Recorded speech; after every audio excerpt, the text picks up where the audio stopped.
25 minus 2, 5/2, 12 √3, 1 -5 और 7। ठीक है, तो ये आपका एक क्वेश्चन है। अब इसमें आपसे पूछा गया है, देखिए हम यहाँ कुछ क्वेश्चन लिखते हैं, समझ में। पहले नंबर पे पंक्तियों की संख्या, पंक्तियों की संख्या काउंट करिए, 1 2 3, तो पंक्तियों की संख्या कितनी? 3। दूसरा क्वेश्चन किया स्तंभों की संख्या, स्तंभों की संख्या बराबर, तो जो आपकी खड़ी लाइनें होती हैं, ऊर्ध्वाधर लाइनें होती है, वो आपके क्या होते हैं? स्तंभ। तो 1 2 3 4, तो आपके कितने स्तंभ हो गए? 4 स्तंभ हो गए। नंबर 3 आव्यूह की कोटि, आव्यूह की कोटि, तो आव्यूह की कोटि क्या होती है? पंक्तियों की संख्या इनटू, तो पंक्तियों की संख्या कितनी है? 3, और इनटू स्तंभों की संख्या कितनी है? 4, तो कोटि क्या हो गई? 3/4। ठीक है, इसके अलावा अगला नंबर आव्यूह के कुल अवयव, कुल अवयवों या प्रविष्टियों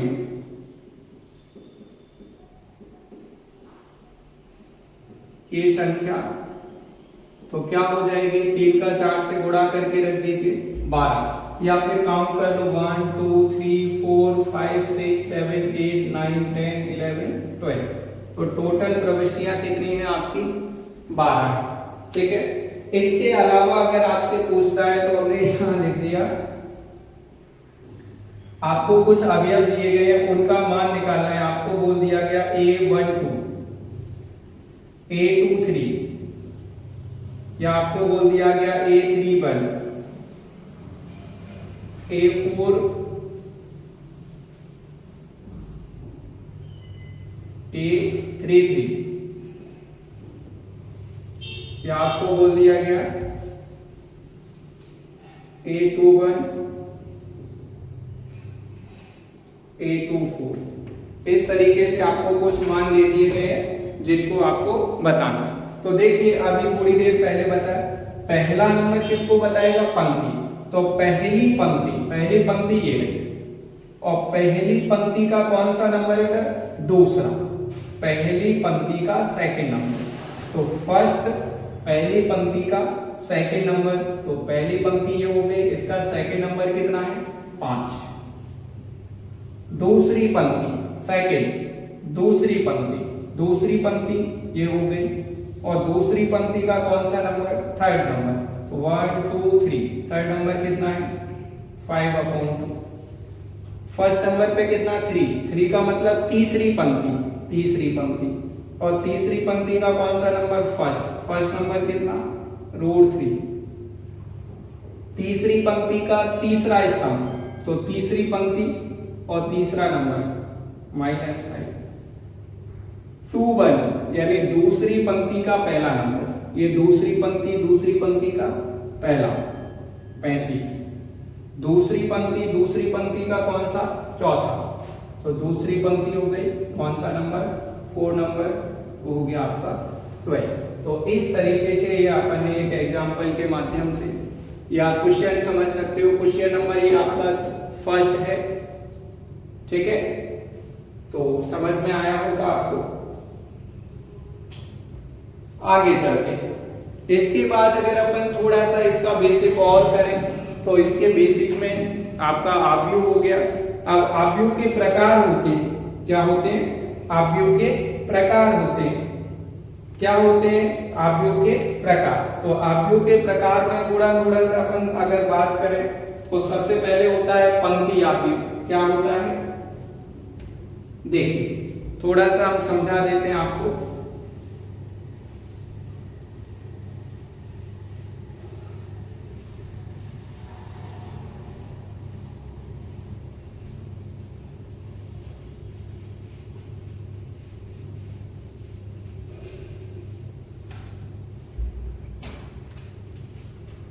आव्यूहों के प्रकार,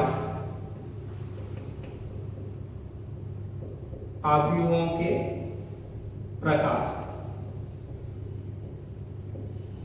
आव्यूहों के प्रकार। सबसे पहला नंबर है आपका, पहला नंबर है आपका पंक्ति आव्यूह, पंक्ति आव्यूह, पंक्ति आव्यूह। क्या होता है पंक्ति आव्यूह? यानी कि सरल सी भाषा में अपन समझें तो पंक्ति आव्यूह क्या होता है? वह आव्यूह जिसमें केवल एक पंक्ति होती है, एक ऐसा आव्यूह जिसमें केवल एक पंक्ति हो, उसे अपन क्या कहते हैं? पंक्ति आव्यूह। क्या बोलते हैं? पंक्ति आव्यूह। एक ऐसा आव्यूह जिसमें केवल एक पंक्ति हो,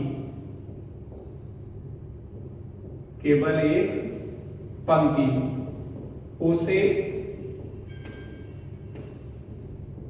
पंक्ति आव्यूह कहते हैं। क्या कहते हैं? पंक्ति आव्यूह कहते हैं। यहीं पर इसके कुछ स्पेशल कंडीशंस हैं। पंक्ति आव्यूह का मानक रूप, पंक्ति आव्यूह का मानक रूप या फिर पूछ लिया जाए व्यापक रूप, तो क्या होता है? A बराबर AI के इनटू, यानी केवल एक पंक्ति होती है तो 1 इंटू n, और पंक्ति आव्यूह की कोटि, पंक्ति आव्यूह की कोटि, पंक्ति आव्यूह की कोटि, तो पंक्ति आव्यूह की कोटि क्या होती है? तो 1 इंटू n, 1 इंटू n, जो कि आपके दोनों ही फैक्ट आपको याद रखना है, ऑब्जेक्टिव में पूछ लिए जाते हैं। ठीक है, तो ये आपका पंक्ति आव्यूह हो गया। एक एग्जांपल लिख सकते हो इसका, उदाहरण जैसे हमने ले लिया A बराबर 1 2 3 4, ये आपका एक कैसा आव्यूह है? पंक्ति आव्यूह है, जिसकी कोटि क्या होगी? 1 इंटू 4। एक पंक्ति है और 4 स्तंभ, एक पंक्ति है और 4 स्तंभ है, तो पंक्ति हमेशा कितनी रहेगी? 1। तो ये आपका पंक्ति आव्यूह हो गया। दूसरा नंबर है आपका स्तंभ आव्यूह। सेकंड नंबर क्या होता है आपका? स्तंभ आव्यूह।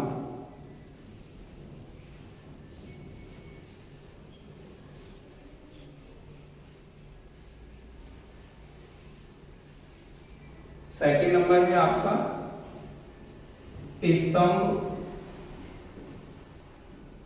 आव्यूह, स्तंभ आव्यूह यानी कि कॉलम मैट्रिक्स। तो क्या होता है? बिल्कुल आसान है, सिंपल है। देखिए,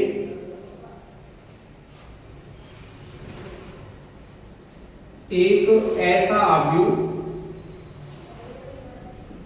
ऐसा आव्यूह जिसमें केवल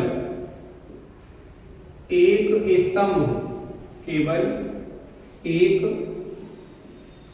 स्तंभ, केवल एक स्तंभ, उसे स्तंभ आव्यूह कहते हैं। एक ऐसा आव्यूह जिसमें केवल एक क्या हो?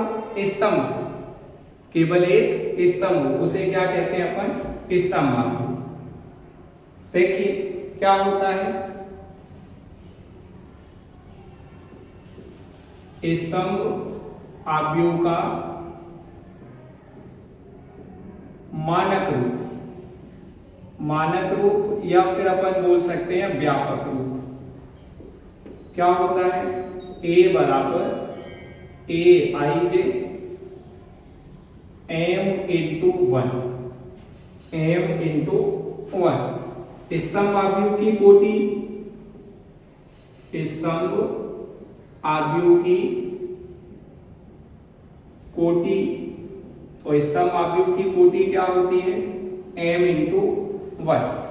एक उदाहरण रख लेते हैं अपन इसका, उदाहरण a बराबर 1 2 3, ये आपका एक कैसा आव्यूह हो गया, स्तंभ, जिसमें पंक्तियों की संख्या कितनी है, 3, और स्तंभ कितना है, 1। तो ये आपका एक क्या होगा, स्तंभ, जिसमें केवल ही एक स्तंभ होता है, आपका क्या कहलाता है, स्तंभ आव्यूह। तो ये आपका स्तंभ आव्यूह हो गया।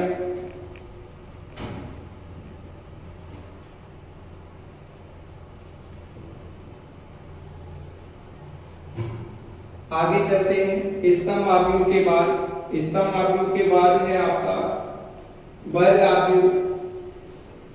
वर्ग आव्यूह क्या होता है,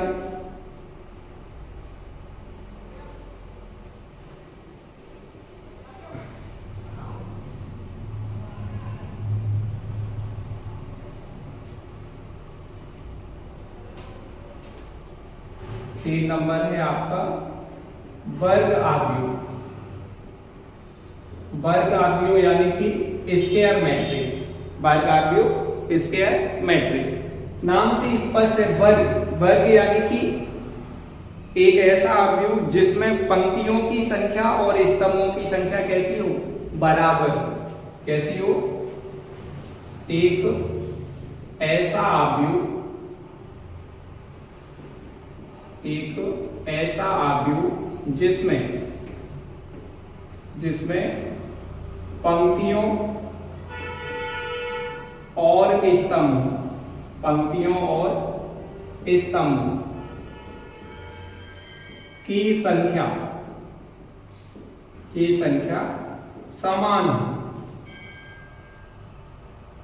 समान या बराबर,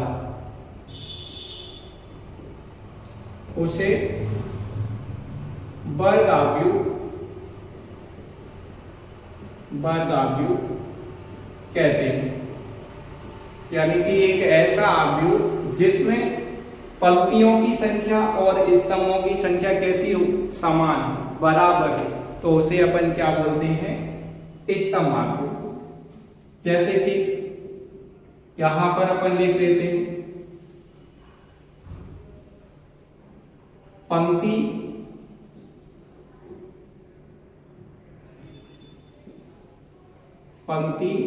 और स्तंभ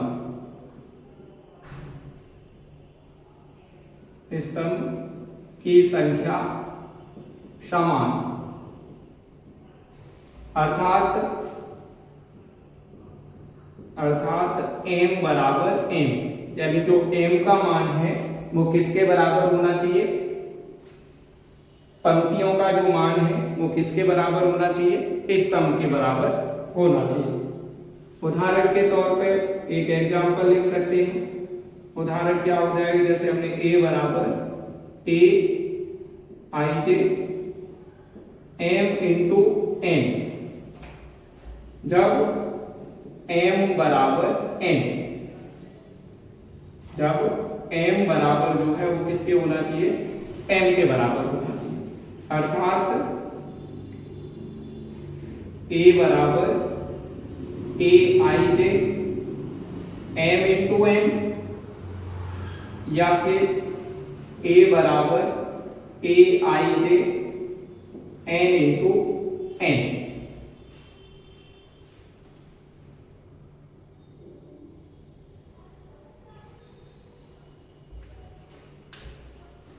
तो ये आपका होता है वर्ग आव्यूह, एक ऐसा आव्यूह जिसमें पंक्ति और स्तंभों की संख्या कैसी हो, समान हो या बराबर हो, तो उसे अपन क्या बोलते हैं, वर्ग आव्यूह। पंक्ति और स्तंभों की संख्या समान, अर्थात m बराबर n होना चाहिए।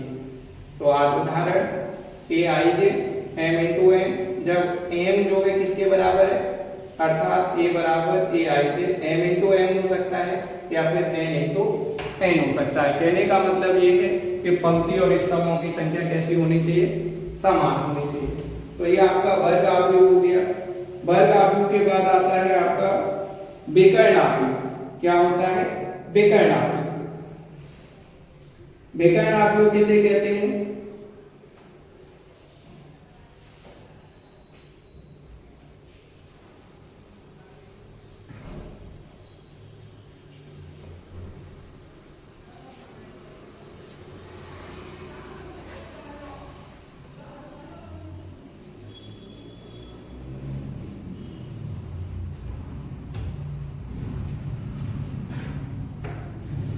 चार नंबर विकर्ण आव्यूह। विकर्ण आव्यूह यानी कि डायगोनल मैट्रिक्स, इंग्लिश में क्या बोलते हैं इसको, डायगोनल मैट्रिक्स। यानी एक ऐसा आव्यूह, एक ऐसा आव्यूह जिसमें विकर्ण के अतिरिक्त, विकर्ण के अतिरिक्त शेष अवयव, शेष अवयव शून्य हो,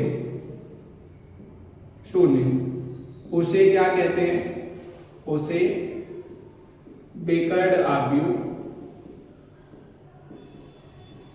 कहते हैं। क्या कहते हैं उसे, विकर्ण आव्यूह कहते हैं। जैसे कि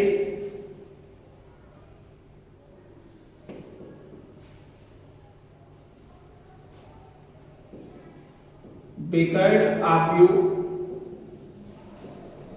एक वर्ग आव्यूह होता है, एक वर्ग आव्यूह होता है। विकर्ण आव्यूह एक वर्ग आव्यूह होता है।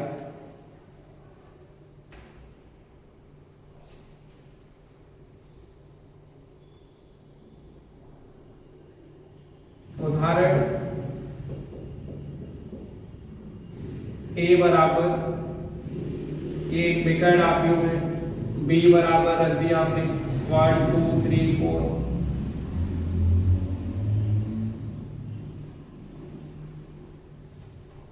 -1 0 0 2,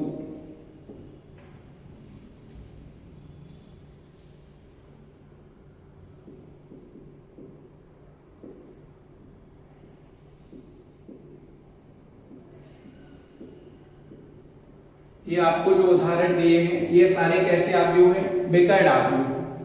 विकर्ण को छोड़ के, यानी ये आपका जो है ये आपका मुख्य विकर्ण होता है, ये आपका क्या है, विकर्ण होता है, मुख्य विकर्ण, मुख्य विकर्ण। तो मुख्य विकर्ण को छोड़कर शेष सभी कैसे हो जाएं, शेष सभी अवयव शून्य हो, तो वो आपका कैसा आव्यूह कहलाता है, विकर्ण आव्यूह कहलाता है। ठीक है। इसके बाद अदिश आव्यूह। अदिश आव्यूह क्या होता है,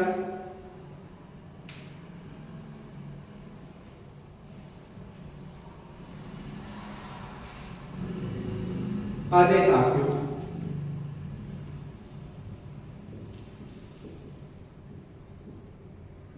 अदिश आव्यूह स्केलर मैट्रिक्स। एक विकर्ण आव्यूह, एक विकर्ण आव्यूह, विकर्ण आव्यूह अदिश आव्यूह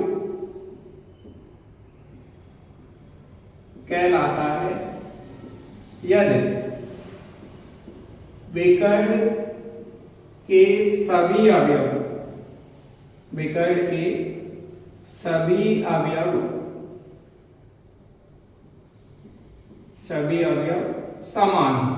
कैसे हो, विकर्ण के सभी अवयव समान हो तथा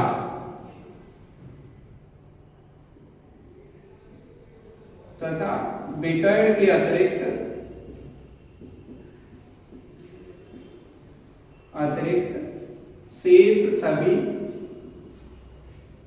शेष सभी शून्य हो, तो वो आपका क्या कहलाएगा? आपका एक आदेश अवयव कहलाएगा। उदाहरण के लिए इसके उदाहरणों की बात करें तो उदाहरण लिख सकते हो आप कोई भी, जैसे हमने लिख दिया एक 1 0, या हमने लिख दिया 2 0 0 2, या हमने एक लिख दिया आपके लिए √3 0 0 0 √3 0 0 0 √3। तो ये सारे कैसे हैं? आपके आदेश अवयव, यानी कि जहां पर विकर्ण के जो मान है, विकर्ण के जो मान है वो सभी समान हो जाएं और शेष सभी कैसे हो जाएं? 0 हो जाएं, तो वो आपका कैसा अवयव कहलाएगा? आदेश अवयव कहलाएगा, जिसे अपन स्केलर मैट्रिक्स बोलते हैं। ठीक है।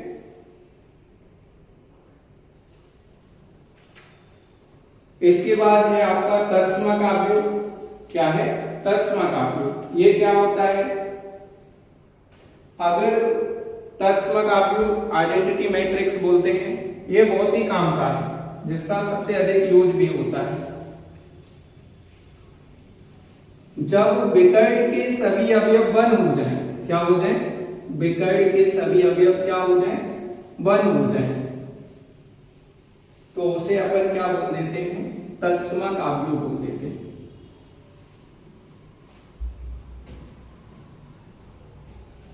एक वर्ग अवयव जिसके विकर्ण के सभी अवयव वन होते हैं तथा शेष अन्य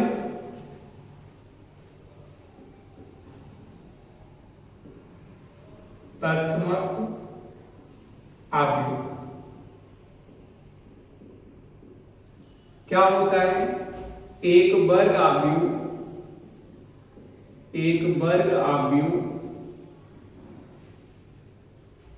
जिसके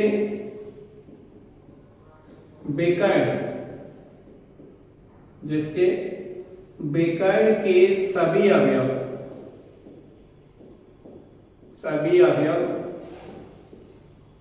वन होते हैं तथा शेष सभी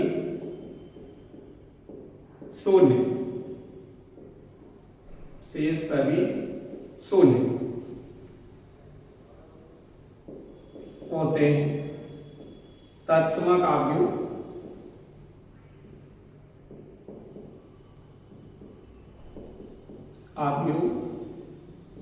कहलाता है। क्या कहलाता है? तत्समक अवयव कहलाता है। जैसे एग्जाम्पल के तौर पे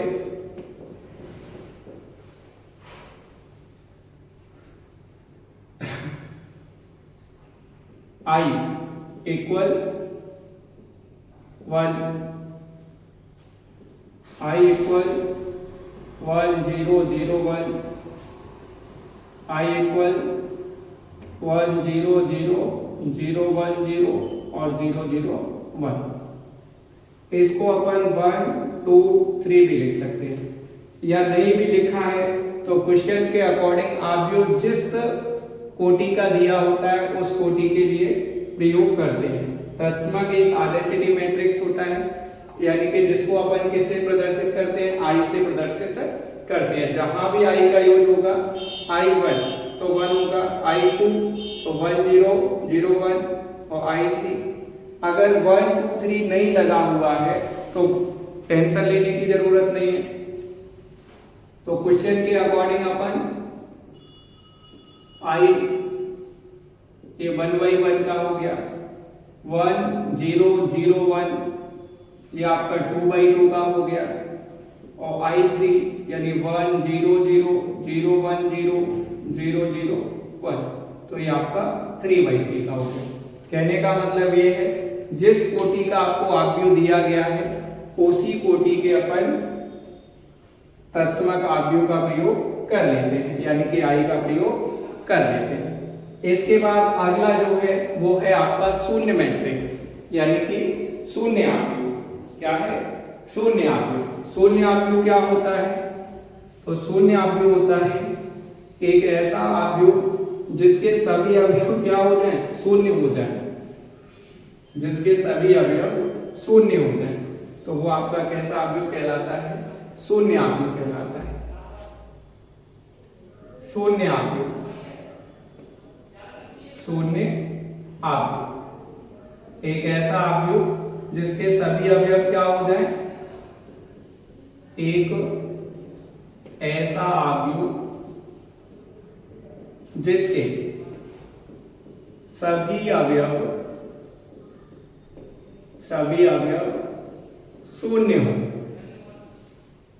उसे शून्य अवयव कहते हैं। उदाहरण जैसे a बराबर 0 0 0 0, b बराबर 0 0 0 0 0 0, ये आपके कैसे अवयव होंगे? शून्य अवयव। ठीक है, और शून्य अवयव को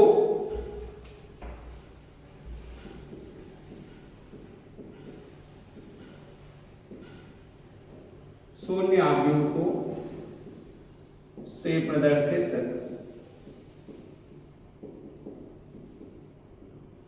करते हैं। ठीक है, तो ये आपके अवयवों के प्रकार हो गए। क्या हो गए? प्रकार हो गए। इसके अलावा इसके बाद आते हैं अवयवों की समानता। अवयवों की समानता क्या होती है? समानता हमेशा दो अवयवों में देखी जाती है।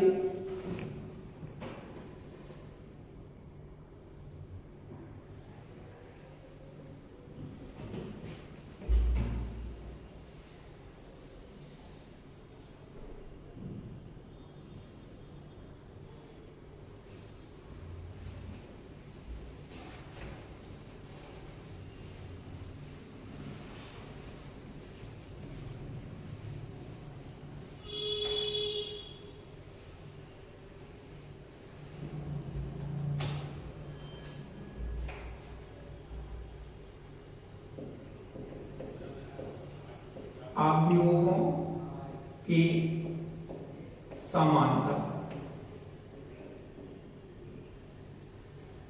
अवयवों की समानता का मतलब है दो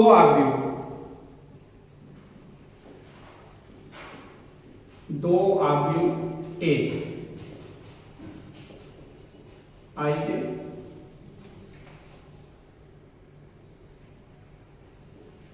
m इंटू n तथा b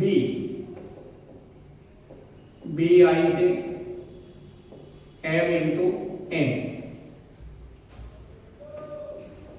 समान कहलाते हैं।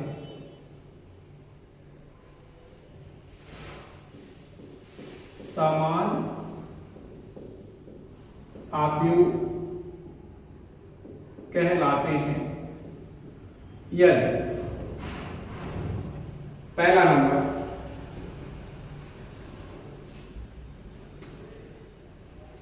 देखो, इधर एक एग्जांपल से समझा देते हैं या डायरेक्ट समझ लो।